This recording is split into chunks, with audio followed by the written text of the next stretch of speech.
Irmãos, nós estamos aí caminhando para o fechamento da nossa série, a série que... Eu vou pedir o pedestal aqui, depois se alguém puder pegar para o pedestal. Nós estamos encerrando a nossa série sobre o Espírito Santo, hoje, no dia de Pentecostes, e a gente está encerrando essa temática, e eu quero só explicar para o pessoal que nos assiste aí na internet, no YouTube, e está nessa live aí também, na página da Igreja Esperança. Lembrando que você que tem aí sua internet aí conectada, se você quiser compartilhar a nossa live, está disponível na página da nossa igreja. Nós estamos com um cenário aqui hoje diferente, porque essa série está encerrando aqui no acampamento do MPC, aqui em Nova Lima, na Grande Belo Horizonte. Então não repare que o nosso cenário hoje é um pouquinho diferente. Abra sua Bíblia, Atos dos Apóstolos.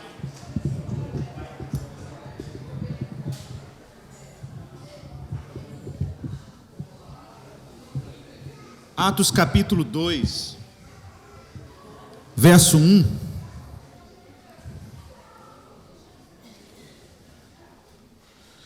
Vamos ler alguns versos aí nesse capítulo.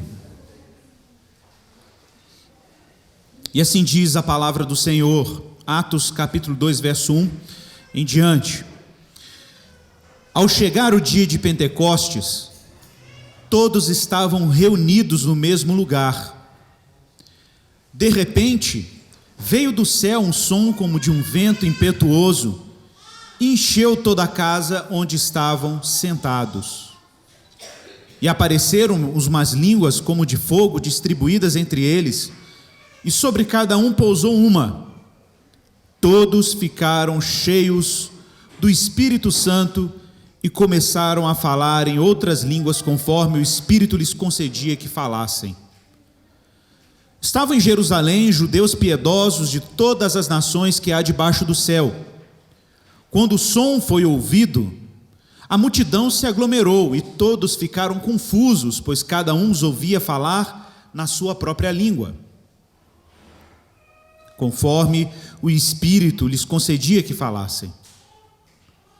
E perplexos e admirados, diziam uns aos outros: se por acaso eles estavam falando, e esses que estavam assim falando, não são todos eles da Galileia? Como então cada um de nós ouve falar em nossa própria língua materna?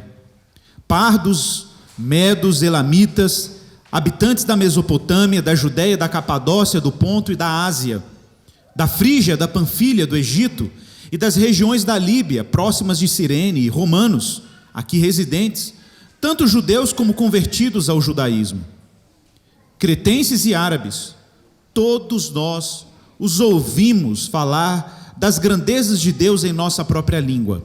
E perplexos e pasmos, todos diziam uns aos outros: o que isso quer dizer? Mas outros, zombando, diziam: eles estão embriagados com vinho. Verso 37.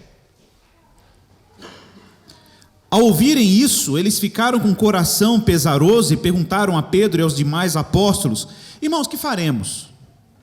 Pedro então lhes respondeu, dizendo: arrependei-vos, e cada um de vós seja batizado em nome de Jesus Cristo, para o perdão de vossos pecados, e recebereis o dom do Espírito Santo. Porque a promessa é para vós, para vossos filhos, e para todos os que estão longe, a quantos o Senhor nosso Deus chamar. E os aconselhava e exortava com muitas outras palavras, dizendo: salvai-vos desta geração perversa. Desse modo, os que acolheram a sua palavra foram batizados. E naquele dia juntaram-se a eles quase 3.000 pessoas. E eles perseveravam no ensino dos apóstolos e na comunhão, no partir do pão e nas orações. E em cada um havia temor, e muitos sinais e feitos extraordinários eram realizados pelos apóstolos. Todos os que criam estavam unidos e tinham tudo em comum. Vendiam suas propriedades e bens e os repartiam com todos segundo a necessidade de cada um. E perseverando de comum acordo todos os dias no templo e partindo o pão de casa em casa, comiam com alegria e simplicidade de coração, e louvando a Deus e contando com o favor de todo o povo. E o Senhor lhes acrescentava a cada dia os que iam sendo salvos. Pai, em nome de Jesus, nos ajude na comunicação da Tua palavra, que Teu Espírito nos guie a toda a verdade. Dá-nos discernimento do Teu querer nesse dia em que a igreja rememora esse evento tão extraordinário. Um evento que impulsionou a Tua igreja no mundo, que impulsionou a igreja numa missão e numa tarefa apostólica de fazer menção do Teu nome entre os gentios. Que Teu Espírito nos guie, Pai. Fale conosco, nós precisamos de Ti hoje. Precisamos que o Teu Espírito nos renove, nos encha, nos capacite, Senhor, para que o Teu nome seja glorificado e honrado em tudo que fizermos. É a nossa confiança em Ti, Jesus. Amém. Irmãos, nós estamos hoje rememorando esse dia importante do calendário cristão. Apenas para contextualizar um pouco, que já falávamos no domingo passado, Pentecostes era uma festa dos judeus. Os judeus celebravam e encerravam o período de gratidão pela primícia da cevada. Também era o período em que os judeus startavam o início das primícias da colheita de trigo. Essa era o sentido de Pentecostes no seu campo agrícola, no sentido agrícola, que essa festa também tinha. Chama Pentecostes porque era uma festa celebrada 50 dias depois da festa das primícias. Jesus e Paulo mais tarde, lá na sua carta aos Coríntios, esse texto que o Rafael leu aqui, Paulo diz claramente que Cristo Jesus é a primícia dos que dormem. Então a ressurreição de Jesus marca um tempo, e desse tempo são contados 7 semanas de dias. Por isso Pentecostes é chamado na lei judaica como festa das semanas, porque são 7 semanas de dias, 49 dias, e no 50º, por isso Pentecostes, era celebrada essa grande festa dos judeus. A festa de Pentecostes também era chamada de uma festa de peregrinação. Se você for em Deuteronômio, capítulo 16, verso 16, o Senhor diz a Moisés que todo varão israelita, todo homem israelita deveria aparecer perante o Senhor no lugar que ele escolher, Jerusalém, 3 vezes no ano, na festa da Páscoa, na festa das semanas, que é Pentecostes, e na festa dos tabernáculos. Eram chamadas festas de peregrinação, em que os judeus de todo o mundo, judeus da diáspora, judeus da dispersão, judeus das tribos de Israel, tinham que se deslocar até Jerusalém para celebrar essas 3 grandes festas. Por isso Jerusalém estava cheia de judeus estrangeiros. Quando a gente fala judeus estrangeiros, eram judeus segundo a carne, mas judeus oriundos de várias nações do mundo, né? Não sei se você sabe, na época de Jesus, até hoje isso é assim também entre os judeus, a maioria dos israelitas vive fora de Israel, não vive em Israel, né? São judeus da diáspora, como eles chamam, e eles estavam ali em Jerusalém, peregrinaram, muitos viajavam de navios dias para chegar nessas celebrações, outros de carruagem, outros em estradas, mas chegavam em Israel para a celebração de mais uma festa de peregrinação. Pentecostes não era apenas uma festa agrícola, Pentecostes também era uma festa de rememoração e gratidão pela dádiva da lei no Monte Sinai, né? Lembrando aí que da saída dos israelitas do Egito na Páscoa, né, até a chegada no Monte Sinai, nós temos aí um intervalo de aproximadamente 50 dias de peregrinação. Então imagine que os israelitas também nesse dia celebravam a dádiva da lei, a dádiva do pacto, das tábuas do testemunho ali no Monte Sinai. E nós sabemos a importância da lei para os judeus. A lei, ou a Torá, como os judeus o chamam, era a obra, ou pelo menos a revelação de Deus, em que os judeus se identificavam por um pacto, por uma aliança. As tábuas da lei eram uma espécie de contrato pactual, era uma espécie de pacto ou documento da aliança firmada entre os israelitas e o seu Deus. De fato, quando nós pensamos e comparamos Páscoa e Pentecostes, o que é interessante imaginar é que quando os israelitas são tirados do Egito, eles não são tirados pela obediência à lei, eles são tirados do Egito pela graça divina. É o próprio Deus que, com mão forte e braço estendido e soberanamente, arranca o seu povo da tirania de Faraó e os conduz até o Monte Sinai, ou também conhecido como Monte Horebe, para receber a lei. Quando nós comparamos os 2 eventos, nós vemos claramente que o primeiro evento é Deus tirando os israelitas do Egito, e o segundo evento é Deus tirando o Egito dos israelitas. Tem uma diferença enorme entre Deus te tirar de um sistema que te escraviza e Deus te tirar da escravidão que habita em você. Existe uma diferença entre Deus te libertar e te tornar livre. né? São dois atos diferentes. Na verdade, o Sinai é uma prova e um testemunho eterno de Deus para com os israelitas, de que Deus quer não apenas tirar aqueles que são escravos de um contexto de tirania, mas Deus também quer educar o nosso coração na liberdade. Tem uma diferença, né? Tem uma diferença, porque Deus pode te tirar do mundo e o mundo ainda não sair de você, né? E tirar o mundo da gente implica em Deus depositar em nós uma nova cultura, uma nova identidade. Não é fácil incorporar a cultura da liberdade, não é fácil. Às vezes Deus nos tira da condição de escravos, mas nós não incorporamos a cultura da liberdade. É aquela distância que existe entre a pessoa que se descobre justificada pela fé, mas de repente se vê ainda com práticas do velho homem, e ao longo da sua jornada cristã, o próprio Espírito vai cultivando em nós a consciência daquilo que Cristo realizou. Uma coisa é eu dizer que eu creio na justificação, outra coisa é eu incorporar e ter consciência e viver a partir da realidade da justificação. E de fato o que está acontecendo aqui é que Deus não está apenas por meio da sua obra libertando esses discípulos da tirania do pecado, da tirania do medo da morte, da própria morte, mas Deus está agora equipando os discípulos para viverem de maneira íntegra a partir da realidade da obra de Cristo na cruz. Pentecostes está impulsionando o testemunho da igreja. Pentecostes está promovendo uma comunidade, igual os israelitas, que trouxeram consigo a identidade do Egito a ponto de cultuarem um Deus egípcio no pé do Sinai, e Deus ter que enviar Moisés de volta lá do Sinai para baixo com as tábuas da lei na mão, e ele chega lá embaixo, o povo está numa farra, cultuando um falso Deus, enquanto o Deus verdadeiro está lá no Monte Sinai revelando a sua vontade a Moisés. E ele quebra as tábuas da lei num sinal de juízo divino, quase que como que anunciando para o povo que eles estavam quebrando os termos da aliança.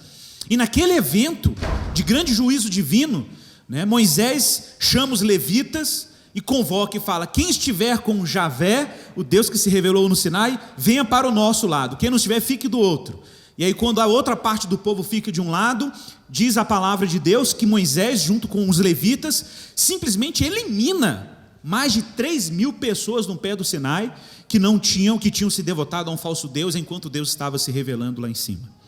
Em comparação com o novo Pentecostes, que acontece agora com os discípulos de Jesus, e de novo, não é coincidência, como não foi coincidência o fato de Deus ter salvado na Páscoa, não foi coincidência, né? Jesus ter ressuscitado nas primícias, não foi coincidência, também não é coincidência que Deus está derramando o seu Espírito em Pentecostes, porque assim como foi no primeiro Sinai, em que você via fogo, em que você via vozes, de novo Deus está se revelando com fogo e com línguas no novo Pentecostes. Mas ao invés de 3.000 mortos à espada por causa da idolatria, 3.000 se convertem ao Senhor, como nós vemos aí no versículo 41.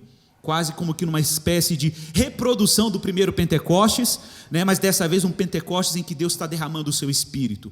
O poder de Deus agora não está concentrado no Monte Sinai, o poder de Deus desce do Sinai, o poder de Deus agora se revela em Sião no cenáculo, aquecendo com sinais visíveis e línguas das nações o coração de cada um dos discípulos. Cada crente cheio do Espírito se torna um monte que dá testemunho do Deus que liberta o seu povo da tirania.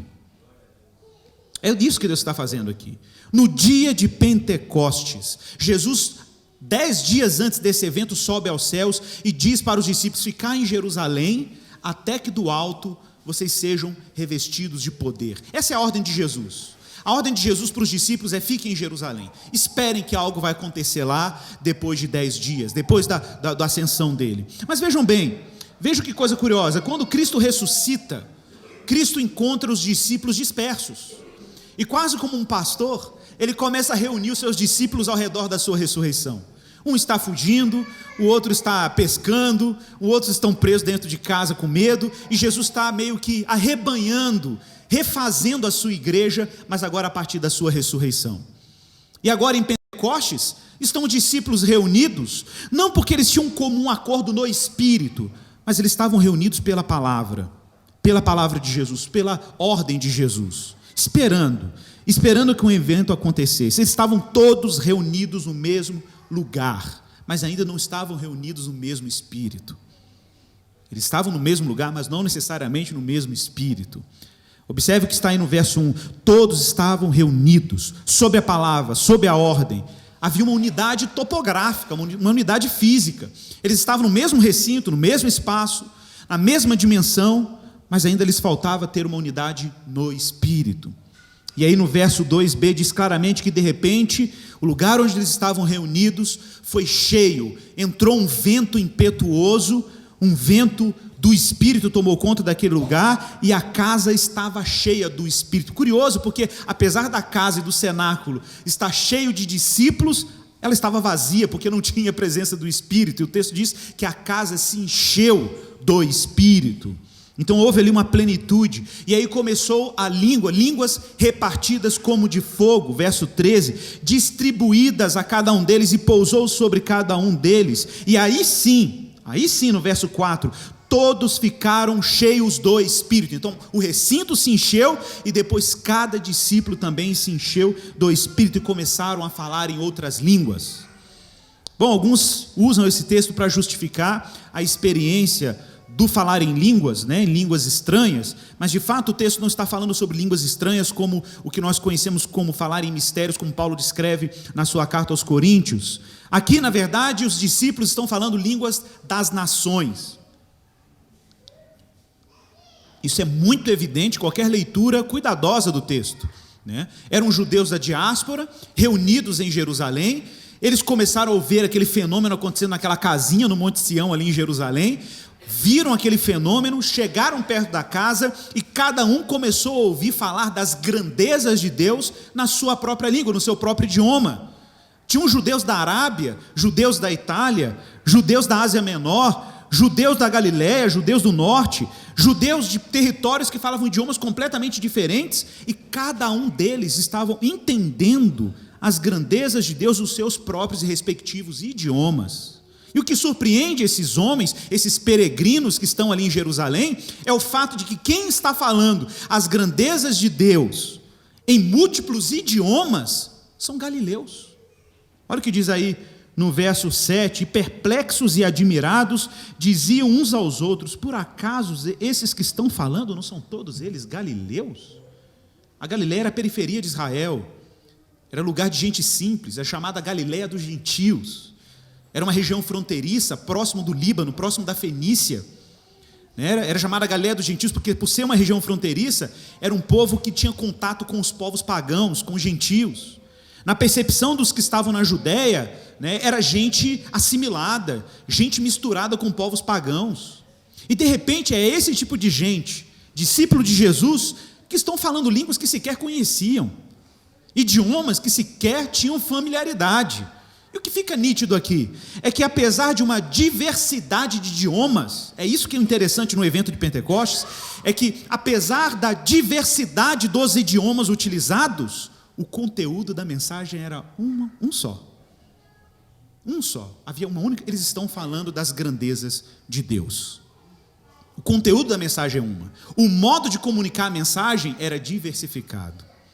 Ora, observe, meus irmãos, aqui é o primeiro evento em que Deus está enchendo a sua igreja, o seu povo com o Espírito, capacitando-os para comunicar a boa nova e o testemunho da ressurreição, como vimos no domingo passado, em línguas diversas, porque a missão de Deus, a missão apostólica de Deus agora é fazer menção de Cristo para todos os povos. Diversas línguas, uma única mensagem. A comunhão dos santos, meus irmãos, é, acima de tudo, baseada numa única verdade. É verdade que a igreja é diversificada. É verdade que a igreja tem múltiplas maneiras de comunicar as grandezas de Deus. É verdade que a igreja, ela acolhe todo tipo de tribo, língua, gente, nação, etnia, raça. A igreja tem esse poder. A igreja tem o poder de acolher, emos, punk rocks, metaleiros, cruzeirenses, atleticanos, surfistas, quem gosta de música eletrônica, A igreja tem esse poder. A igreja tem esse poder, esse milagre de juntar gente diferente, de juntar gente de contextos culturais, sociais diferentes. A igreja tem esse poder. A igreja tem o poder de juntar pessoas com percepções estéticas diferentes, sensibilidades estéticas diferentes. Mas observe, a mensagem é uma única mensagem. Não dá para tocar nessa mensagem. A comunhão dos santos se baseia numa fé, e se baseia numa única confissão, numa única verdade. Qual é a verdade que os discípulos estão fazendo menção entre as nações? Cristo ressuscitou. Se Cristo ressuscitou, muita coisa está envolvida nessa ressurreição. Deus está prestes a inaugurar uma nova realidade, um novo mundo. E de fato há uma nova realidade já presente na obra consumada de Cristo. É o famoso já, mas ainda não. O paradoxo do reino. É que no reino de Deus existe uma coisa que já está feita, ao mesmo tempo que parece que tem alguma coisa que está para ser realizada.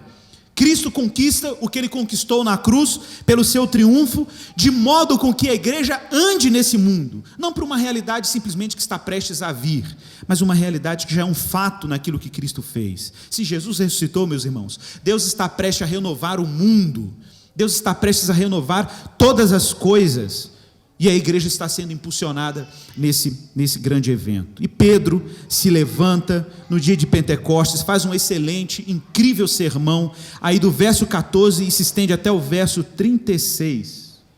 E no fim da sua pregação, aqueles ouvintes peregrinos em Jerusalém, judeus, prosélitos, judeus da diáspora, alguns de Israel, alguns ali mesmo do território da Judéia, alguns de Samaria, escutam aquele sermão, e eles ficam com o coração pesaroso e perguntam a Pedro e aos demais, verso 37, irmãos, o que faremos?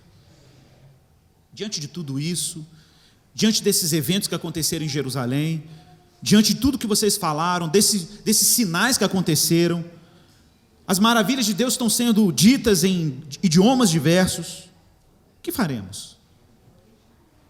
É curioso porque diante do evento Cristo ressuscitado e diante do poder e do testemunho do Espírito, os homens se encontram completamente incapazes de reagir adequadamente diante de tanta densidade na revelação de quem Deus é por meio da comunidade apostólica. E a resposta não é metodológica, porque a gente pergunta, a nossa pergunta é metodológica: o que faremos? Qual o procedimento? Quantos passos? Me dê o manual. Me dê um manual de como ser salvo.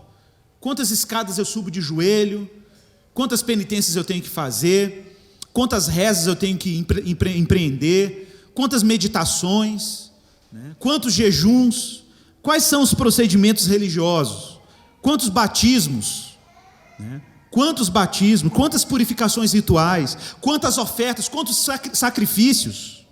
O que faremos agora? E a resposta de Pedro é: arrependei-vos. Arrependei-vos. Reconheça, muda de direção, metanoia, techuvá em hebraico. Mude de direção, 180 graus.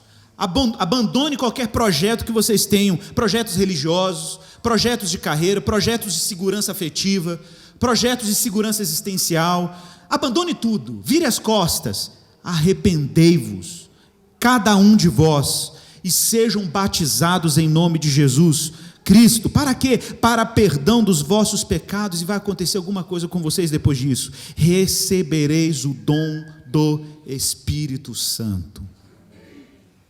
Recebereis o dom do Espírito Santo. É quase como se os apóstolos dissessem: vocês viram o que aconteceu conosco? Sejam batizados, arrependei-vos, creiam, e vocês vão receber o mesmo dom que recebemos. Meus irmãos, ser cristão, ser testemunha do Evangelho, ser testemunha de Cristo, fazer parte dessa comunhão misteriosa, não é algo que pode ser produzido por nós, não é algo que depende de um empenho pessoal. Ser cristão, como a gente insiste em dizer, ser cristão é uma dádiva, ser cristão é um evento da graça, ser cristão é um evento em que o próprio Deus nos faz cristãos. O próprio Deus nos coloca nessa comunhão misteriosa, nessa comunhão com Ele acima de tudo. Como que pode uma comunidade, 2000 anos depois do sepultamento de Jesus, da sua ressurreição, continuar e insistir nessa mensagem, insistir na realidade de Cristo? Quem aqui viu Jesus ressuscitado? Quem aqui testemunhou como Tomé botou as mãos ali na chaga? Quem aqui experimentou isso, viu isso? Quem aqui foi testemunha ocular desses eventos? E que igreja misteriosa é essa que insiste em testemunhar a ressurreição de Cristo, sem testemunho, sem provas empíricas, sem certezas científicas? Que igreja é essa que insiste em afirmar, acima de todos os questionamentos e dúvidas impostas pela ciência moderna, pelas ideologias seculares, insiste em afirmar o escândalo dessa mensagem? Jesus ressuscitou. Jesus ressuscitou. Que espírito é esse que nos dá condições de darmos testemunho dessa realidade e ao mesmo tempo sabermos que esse espírito continua convencendo as pessoas indiscriminadamente, ricos, pobres, inteligentes, leigos, com curso superior, sem curso superior? O espírito continua convencendo a realidade de que Cristo ressuscitou dentre os mortos. O mesmo espírito que ressuscita Jesus continua dando testemunho da ressurreição de Jesus. Sejam batizados, recebam o dom do Espírito. E aí os apóstolos insistem em aconselhar e exortar, com muitas outras palavras, dizendo: salvai-vos dessa geração perversa. Desse modo, os que acolheram a sua palavra foram batizados. E observe o detalhe do texto: e juntaram-se a eles, quase 3.000 pessoas, ajuntaram-se a eles. É por obra do Espírito, é no mistério do batismo, é nesse sacramento da graça e do Espírito, que essa gente se junta a essa comunidade de gente ressuscitada. E qual é o efeito de tudo isso? Irmãos, quantos de nós ouvimos essa ênfase no Pentecostes, essa ênfase nas manifestações poderosas do dia de Pentecostes, mas abandonamos as consequências do Pentecostes, abandonamos aquilo que Pentecostes produz. A gente quer os efeitos, a gente quer os milagres extraordinários, a gente quer os prodígios de Pentecostes, mas o que Pentecostes produziu? O que Pentecostes produziu está aqui no verso 42 em diante. Eles perseveravam nos ensinos dos apóstolos. Esse é o primeiro efeito de Pentecostes. O primeiro efeito de Pentecostes é uma adesão fervorosa àquilo que os apóstolos ensinavam. Acima de tudo, era uma igreja que se educava na doutrina apostólica. O primeiro efeito de Pentecostes, meu irmão, não foi o louvor extraordinário, não foi dança profética, não foi ato profético, não foi a corrente do milagre, não foi a campanha da libertação dos cativos, não foi a terapia do amor, não foi. O primeiro efeito de Pentecostes sobre a igreja é que eles perseveravam na doutrina dos apóstolos. Foi o primeiro efeito. O primeiro efeito era uma igreja que se educava naquilo que os apóstolos ensinavam. Esse foi o primeiro efeito. E ser uma igreja realmente pentecostal, sem considerar os desdobramentos de Pentecostes na igreja, é uma grande ironia. Perseveravam no ensino dos apóstolos, perseveravam na comunhão. E como falamos aqui sobre a distinção que existe entre amizade e comunhão, e ao mesmo tempo em como a comunhão da igreja é uma plataforma adequada para cultivar boas amizades. É verdade que nós não podemos ser amigos de todos, mas é verdade que temos dentro da igreja, enquanto cristão, comunhão com todos os cristãos. Que essa unidade, que às vezes a nossa energia afetiva, a nossa energia, do campo dos afetos, não dá conta de abraçar, mas que pela fé e pelo mistério do sacramento da ceia e o testemunho de Jesus, a nossa unidade é cultivada regularmente, todas as vezes que nos expomos à comunhão da igreja. É lá que nós vemos essa unidade santa, no partir do pão e nas orações. Nas orações, uma igreja em que cada um havia temor, e muitos sinais e feitos extraordinários eram realizados pelos apóstolos. Sinais e prodígios que não eram meras demonstrações de poder. Os apóstolos não eram curandeiros, como Jesus não foi um curandeiro. Jesus e os apóstolos não faziam milagres por mera demonstração de poder. Olha como que a gente é legal, olha como os nossos truques são melhor do que os exorcistas mágicos. Não. A igreja fazia sinais e prodígios porque os sinais e prodígios eram evidências, janelas de que Cristo havia vencido a morte e de que a ressurreição dele era um fato. Quando os discípulos diziam para um coxo, levanta-te e anda, eles não estavam apenas demonstrando que eles tinham poder para curar.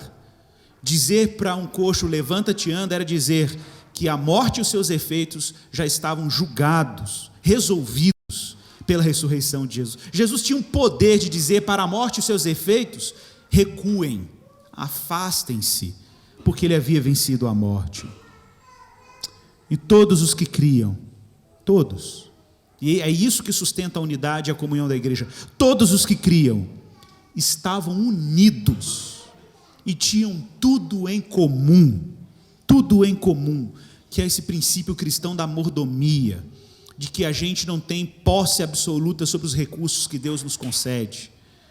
Pense nos recursos que Deus te concede, que não são meramente recursos financeiros, também mas não somente. Pense nas riquezas diversas que Deus depositou na sua vida, e ninguém aqui pode dizer que é completamente privado de alguma riqueza. Ninguém pode dizer que é absolutamente pobre no reino de Deus. Não existe isso. A pessoa pode ser pobre financeiramente, mas ela sempre tem algum tipo de riqueza, sempre tem algum tipo de dádiva. E Deus nunca deposita dádiva para benefício próprio. Deus nunca coloca dons na igreja para uso privado. Dádivas e dons são dádivas e dons para a riqueza do outro. Por uma razão relativamente simples, a gente insiste nisso no mosaico. Todos possuem riquezas e pobrezas.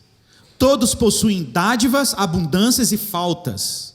E o reino de Deus é um reino misterioso, em que na medida que eu tenho necessidade, o outro tem uma riqueza que supre essa minha necessidade, mas eu tenho riquezas que suprem a necessidade do outro. E assim Deus vai costurando essa comunidade carismática, porque a palavra carisma é dom em grego, né? Harismata. E Deus vai criando essa rede de multiforme graças e dádivas, que constrói um fluxo permanente do amor de Deus, costurando essa comunidade, e uma comunidade que expressa a realidade do reino de Deus, um reino que não é de mortos, mas de ressuscitados, na medida que eu dou, mas também na medida que eu recebo. Porque esse é o grande trunfo da realidade do reino de Deus, é que nós vamos aprendendo que na medida que damos, também temos que aprender a receber. E na medida que aprendemos a receber, também aprendemos a dar. Muita gente acha que o grande obstáculo da dádiva, observe isso, o grande obstáculo da dádiva é a avareza, mas o grande obstáculo da dádiva é o orgulho, é a incapacidade de acolher a dádiva recebida. E aí quando nós aprendemos a acolher a dádiva do outro sem orgulho, nós aprendemos o exercício de dar, o exercício de moderar as dádivas que Deus nos confiou. No reino de Deus não existe essa relação de propriedade privada absoluta. É o meu medo muito hoje com algumas ideologias mais do espectro da direita política do Brasil. É que na ênfase em afirmar a liberdade individual das pessoas, perde-se o senso de que como cristãos, é verdade que por um lado nós não nos devotamos e não entregamos ao Estado o monopólio da gestão dos carismas que Deus nos confiou, mas trazemos para a responsabilidade das pessoas que participam dessa comunidade o gerenciamento das dádivas. Por outro lado, nós temos que evitar a tentação de achar que as dádivas que temos são propriedades absolutas, em que a gente tem o monopólio absoluto sobre essas dádivas. Deus nos deu uma responsabilidade como econômicos do seu reino, como pessoas que gerenciam as dádivas do Senhor, como despenseiros, a linguagem de João, despenseiros da multiforme graça de Deus, e vamos enriquecendo uns aos outros com aquilo que Deus nos confiou. Eu louvo a Deus, meus irmãos, é que eu quero fazer um reconhecimento grato a Deus, por algo que Deus tem feito em nossa comunidade de fé. E se para você isso é estranho, estando na nossa comunidade, eu quero te convidar a fazer parte desse movimento do Espírito em nossa igreja. Não foram poucos os momentos que nós testemunhamos, principalmente nos últimos anos em nossa igreja, um grande movimento de generosidade entre nossos irmãos. Para você pode ser estranho, mas para nós que somos pastores, nós temos testemunhado isso com muita alegria. Irmãos, nossa igreja cooperou para a construção de uma escola num país africano, que nenhum de vocês aqui talvez conheçam, ou poucos aqui vão visitar um dia. Parece uma coisa boba, né? Mas nós nos envolvemos com isso. Os irmãos que foram conosco para o sertão, nas 2 últimas viagens, sabem do que eu estou falando. Quantos irmãos estavam ali servindo comunidades carentes, vulneráveis, com seus dons, seus talentos, com material médico, odontológico, doado por essa igreja. Por essa igreja. Quantos projetos sociais a nossa igreja, direto ou indiretamente, participou, doando ou se envolvendo em serviços de misericórdia? Quantas vezes nós servimos um café da manhã para moradores de rua debaixo do viaduto Santa Teresa, né, e fizemos aquilo com alegria, eu vi a alegria estampada no rosto. Gente, é claro que é sempre muito pouco o que fazemos. É claro que é tudo muito modesto, mas não há como negar que todo ato de generosidade é sempre um ato da graça. É sempre um ato de Deus. E de onde isso surgiu? Quem produziu isso? Eu, pessoalmente, como pastor, o Guilherme também é testemunha disso, nós como pastores, né? Quantas vezes, passando sufoco na nossa vida privada financeira, sem comunicar às vezes isso para a igreja, obviamente, fomos agraciados por irmãos generosos, que nos ajudaram com necessidades muito objetivas, muito concretas, e nós somos extremamente gratos, porque isso é fruto de uma igreja que tem sido movida pela generosidade de Deus e pelo Espírito de Deus. Irmãos, é óbvio que na medida que damos, recebemos, na medida que sabemos receber, também damos, e é isso que costura a igreja do Senhor, uma igreja que está centrada em Cristo, cheia do Espírito. Temos muito que caminhar, meus irmãos, temos muito que aprender em relação à necessidade dos nossos irmãos, grupos que foram montados aí no WhatsApp de forma muito espontânea, para que pudéssemos nos compadecer com as necessidades uns dos outros em oração, por aquele que sofre, por aquele que está enfermo, ou por aquela mãe que está lutando para educar o seu filho, para ajudar a lidar com a sua maternidade, nas madrugadas aí com o choro das crianças, e mães ajudando mães nesse movimento de amor. Irmãos, eu não tenho como não reconhecer que Deus graciosamente tem movido a nossa comunidade de fé nessa direção. Eu falo isso com muita modéstia, porque é claro que temos muitas fragilidades e limitações da nossa capacidade de apoiar aquele que precisa do nosso apoio. Mas é uma igreja que estava unida, tinha tudo em comum. Vendiam suas propriedades e bens e os repartiam com todos segundo a necessidade de cada um. E perseverando de comum acordo, não havia dissensões. Todos os dias no templo, partindo o pão de casa em casa, comiam com alegria e contando com o favor de todo o povo. O Senhor lhes acrescentava dia a dia os que iam sendo salvos. Quem acrescenta? O Senhor acrescenta dia a dia os que iam sendo salvos. Meu irmão, Pentecostes e a comunhão da igreja se baseia numa obra do Espírito, uma igreja que persevera na doutrina apostólica, na comunhão, no partir do pão, na oração, no temor, e os que criam estavam unidos. A unidade da igreja não é baseada em mera afinidade. A unidade da igreja não é baseada em predileções. A unidade da igreja é baseada no que se crer. Nós temos insistido nisso em nossa comunidade de fé, de sermos uma igreja confessional. Muita gente não entende isso. Muita gente acha que é rigor demais. Muita gente está até postergando, até hoje, se vincular à igreja formalmente, porque acha, nossa, é tão difícil, né? Tem que ser entrevistado por um pastor, tem que passar por classes catequéticas, intensivos catequéticos, como é? Mas, poxa, tanta igreja que a gente vai, já chega lá, já é membro, e etc. Mas quantas vezes, temos irmãos aqui que passaram por isso. Eu estava fazendo a entrevista catequética com um irmão candidato a se tornar membro da nossa igreja, e no final, quando eu dizia sorrindo, você foi aprovado, você foi aprovada, choravam, davam graças a Deus, não porque foi muito difícil passar por esse processo, mas porque estavam gratos por entenderem a seriedade do que significa pertencer a uma comunidade cristã, gratos, e quantas vezes eu vi, Igor, tem que ser assim mesmo, né? Naquele momento elas entendiam, tem que ser assim mesmo, né? Falei, tem que ser assim mesmo. Tem que ser assim mesmo. Tem que ser assim mesmo, porque a gente está tentando, pela graça de Deus, ver e cultivar uma igreja que respira, irmãos, única e exclusivamente a realidade de Jesus. Orem por nós, pastores, pregadores, gente que ensina na igreja, que dá classes catequéticas, para que insistamos nisso, nessa missão de cada domingo, em cada ensino, Cristo Jesus ficar evidente como aquele que tem que ficar evidente, de onde jorra toda a vitalidade da nossa comunidade de fé e daqueles que se unem a Jesus. Que Deus nos livre de qualquer orgulho sectário, de qualquer altivez, mas que Deus insista pelo seu Espírito em nos dar condições de manter e viver uma igreja que deleita-se na obra do Espírito, e esse Espírito que dá testemunho de Jesus, esse Espírito que dá testemunho da realidade de Cristo.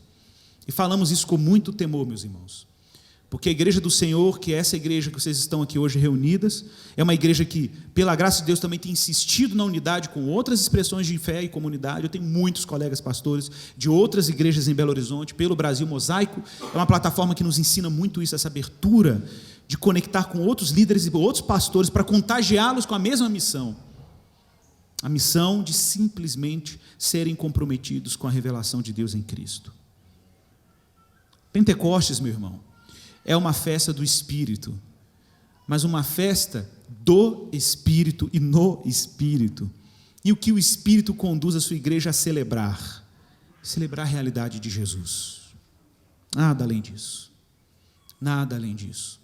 Tudo que fizermos, missões, ações sociais, pesquisa científica, lutas políticas, trabalhos de generosidade, educação de filhos, projetos educacionais e, acima de tudo, o testemunho do Evangelho. Tudo que energiza cada uma dessas iniciativas é o próprio Jesus. É o próprio Jesus. Que a gente nunca troque os meios pelos fins. Nunca, nunca. Sabe, que Cristo continue sendo o horizonte, a causa e o horizonte de onde caminhamos. Que o Deus Trino, que é Pai, Filho e Espírito Santo, cultive essa igreja como um jardim, regado pela graça, que respira o bom perfume de Cristo, que afugenta o cheiro de morte, e respira esse perfume da ressurreição, do linho da ressurreição. Que nós possamos ter isso como um testemunho nítido do Espírito Santo hoje para nós. Vamos orar. Pedir os irmãos ali que já preparem a ceia, os elementos. O pessoal do louvor já pode ir se posicionando também. Nós vamos ter a ceia agora. E esse é o momento, meus irmãos, que nós vamos co-celebrar essa unidade em Pentecostes. Peça para Jesus te encher do Espírito. Não basta encher o lugar. Nós temos que encher, pedir para que Deus encha cada cristão com o Espírito. Eu não sei, meu irmão, qual é a fragilidade da sua jornada cristã. Eu não sei qual tem sido o limite dessa caminhada para você. Onde que você chega no teto ali e fala, eu não consigo passar desse teto. Mas saiba que o Espírito pode nos encher e pode nos transformar em crescentes testemunhas dessa realidade. Pai, em nome de Jesus, essa é a tua igreja.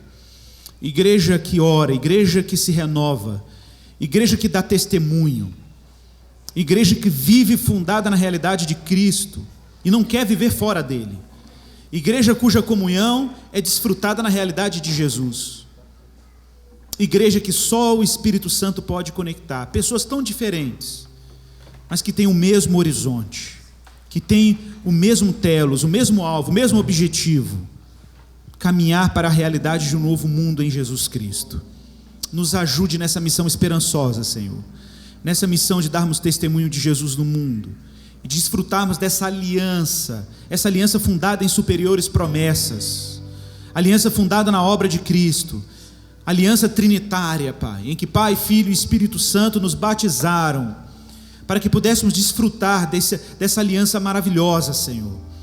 Então fala com a tua igreja hoje, fala com o teu povo hoje, renova o teu povo hoje, Senhor. Enche essa igreja do Espírito Santo, o Espírito que testifica com o nosso espírito que somos filhos de Deus.